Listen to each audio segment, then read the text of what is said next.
It's 11 o'clock. Let's go now to Bill and Doug. Bill and Doug Uncut. Welcome back to the Pro Wrestling Report, guys. What's going on? It's a beautiful day here, beautiful night here in Milwaukee. Hey, we're hot here. Yeah, we're definitely smoking here in Texas for sure. We're gonna start off with some Raw thoughts. Opening segment: Shawn Michaels and The Undertaker. Of course, they're building this match to WrestleMania now. Thank God JBL is not involved with this. I'm glad we're going to get to see two guys, two legends of the business, face each other at WrestleMania. Great promo to start off, though. I mean, showing the Undertaker video package, showing the Shawn Michaels video package on SmackDown, and then also having Taker appear behind Shawn, and then Shawn acknowledging that Taker was there. It was one part that I really liked about this segment. What do you think, Doug? Well, you know, the thing that I like is that Shawn's really not the sad, depressed, lonely man or whatever, you know, that he's been portraying for like a year now. Yeah. He's kind of the cocky, arrogant Shawn Michaels he used to be.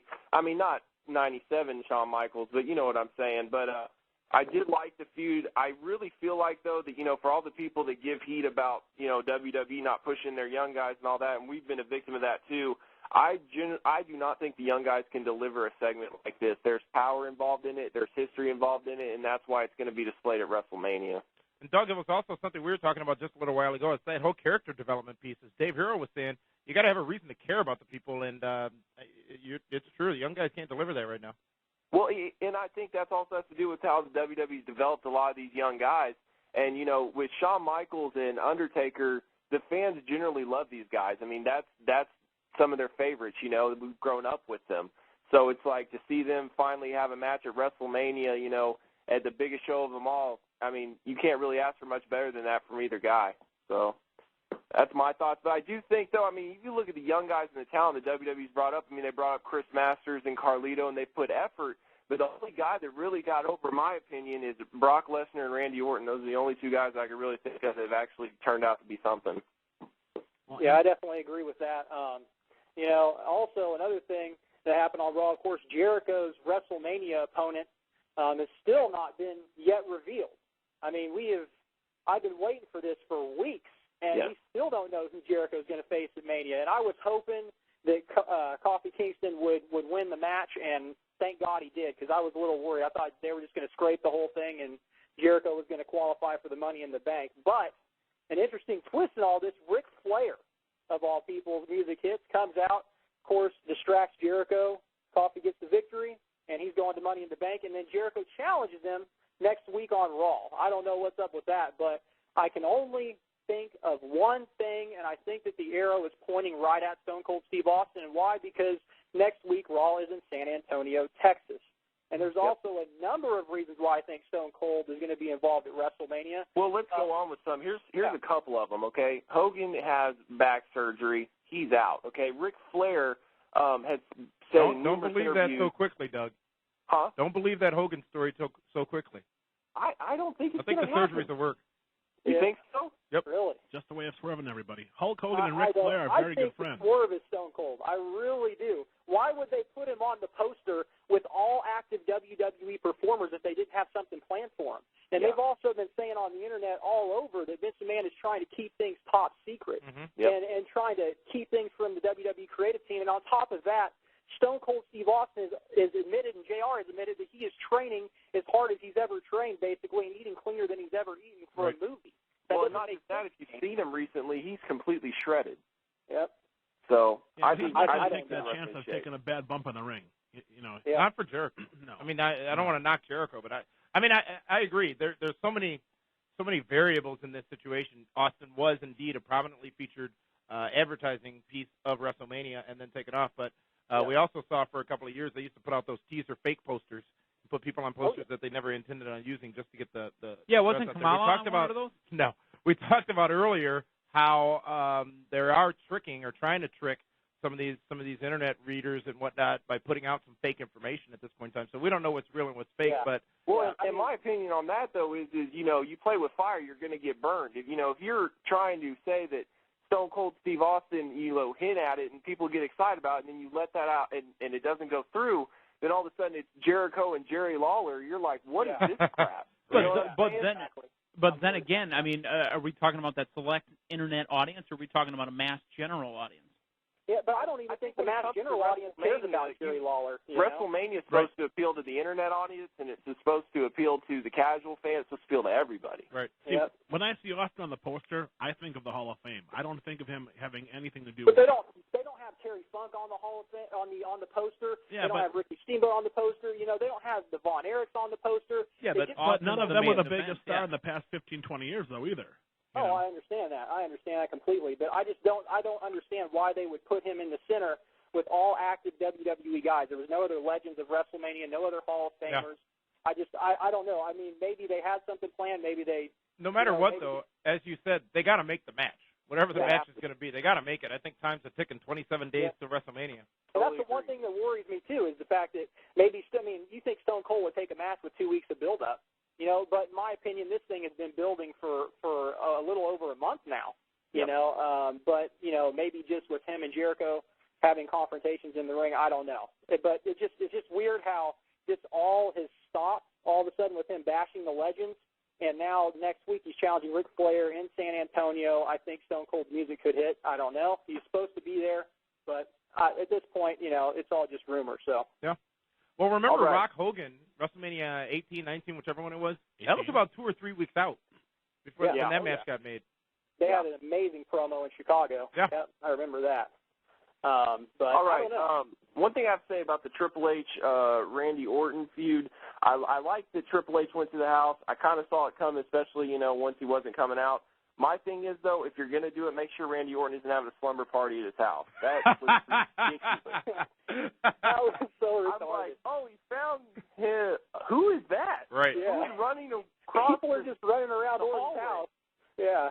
I had no idea. I thought it was just going to be Orton and his wife only, and that was going to be it. But then I saw all these people there. I'm just like, what the heck is going on here? Yeah, Yeah, so I don't know. wonder how many 911 calls there were in St. Louis tonight. Where the segment wasn't taped. Yeah. This is the Big Pro Show Wrestling Report is absolutely terrible. I cannot believe that Edge and Big Show are going to feud over Vicky's love, and Cena had to say that he loves her to get into the title match.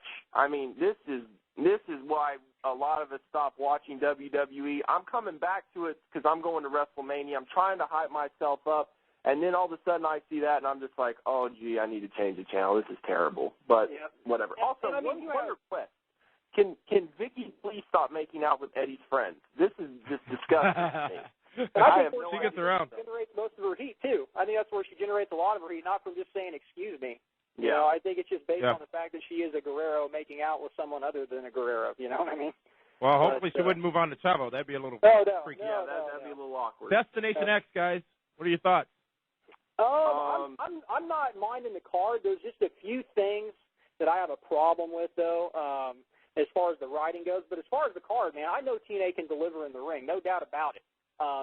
You've got Kurt Angle Sting. You've got the Ultimate X, probably going to be Motor City, Consequences, Creed and Lethal, and Suicide. I mean, you've got Beer Money and Team 3D. You've got a good list of matches there. Don't forget Steiner and Joe. Scott Steiner. God. Here's That's the thing one of that we my have gripes. about Samoa Joe. Why is he bringing a knife? I mean, is he really going to slice Steiner's throat? Yeah. Well, you're supposed to believe that. And again, record ratings for TNA Impact last week. Yeah, I know. I don't know why. I have no idea. I'm speechless on that. So my thing is they're getting record ratings. Okay, you've got a guy, Scott Steiner, who's supposed to be a heel going into this match. Okay, but then you have Samoa Joe put a knife to his throat. The people that don't know Samoa Joe are automatically going to have sympathy for Scott Steiner because they know who Scott Steiner is. So who's really the heel and who's really the babyface going into this match?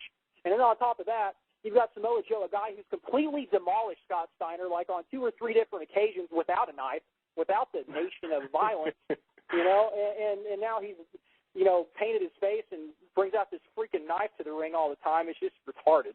Makes no sense whatsoever. What else? I don't like how they're doing multiple feuds with different characters. Like Kurt Angle is feuding with Jeff Jarrett, Mick Foley, Sting, the Main Event Mafia.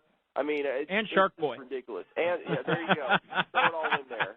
You know, and Sting's like trying to befriend Mick Foley, but not. And then he's also feuding with the Main Event Mafia and Kurt Angle. It's so confusing for a casual viewer because it's confusing to me.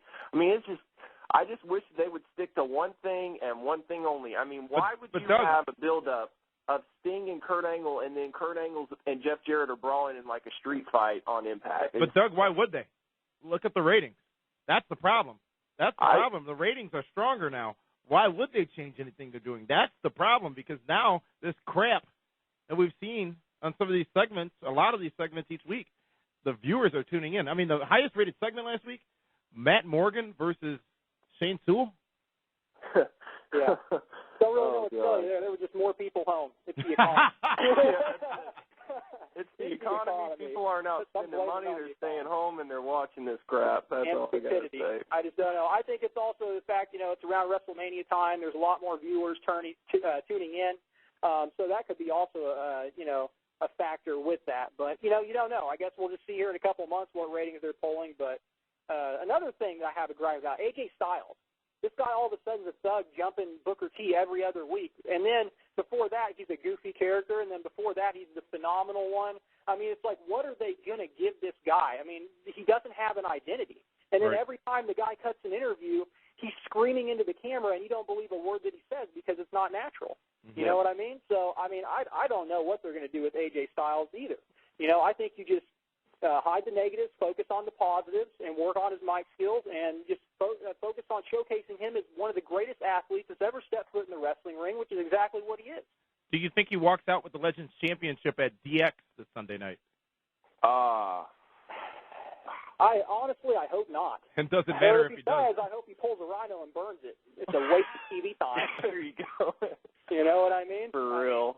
I think the Legends title. I think Booker T. I'm kind of happy with where he's at right now. I mean, he's dropped the whole accent thing, and he's actually quite entertaining. But we need Black Snow back on commentary. That's what. Maybe we can get Black Snow on this show. Maybe. Yeah. I don't know. I think that if AJ wins, maybe it can turn into something of an actual more important title. Yeah. If Booker wins, it's just his title. I don't know. I just think TNA needs to slow things down in general. I'm not talking about in the ring. I'm just talking about building a storyline. Have one person feud with one person. If there's a three-way, have those three people feud together. Don't have the show so confusing you don't know what's going on. And then on top of that, if you notice WWE at the Royal Rumble, they were hyping the Royal Rumble over everything. They were slightly promoting WrestleMania. Then when No Way Out came, they were promoting WrestleMania a little more heavily, but No Way Out was still emphasized over that. Now they put the pedal to the metal. Here, you think that Lockdown is coming up because they're plugging Lockdown every other 5 minutes. Right.